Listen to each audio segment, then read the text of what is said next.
บอกรักเธอทุกวันได้ยินฉันบ้างไหมเธออยากจะรู้ที่ลำบากลงเรียนเท่าไรก็ยิ่งโง่ลงนั่งเรียนเท่าไรก็ยิ่งสับสนโอ้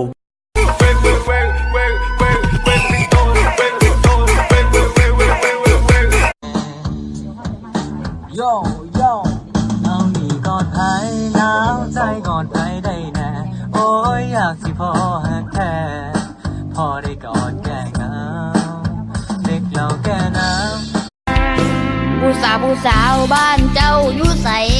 มีผัวแล้วไปอ้ายก็ถามเบิ่งแน่เห็นเจ้ามาขายขอบปุ่นซอยแม่ผู้งามคักแท้ขอไล่สิได้บ่เรื่องมันเศร้าพี่น้องเลยวันนั้นว่าคนลาวคนจริงใจและคนที่ชิมกูไปนะ คนไทยที่ว่า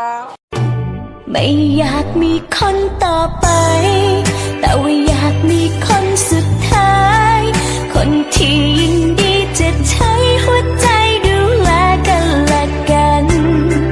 ไม่อยากคบกับเขาขอทอได้เขาให้ทอนั้นคบกับไอ้ขอทอนั้นไอ้ให้ทอนี้คบกับเขาแสนสบายมีรถให้ขี่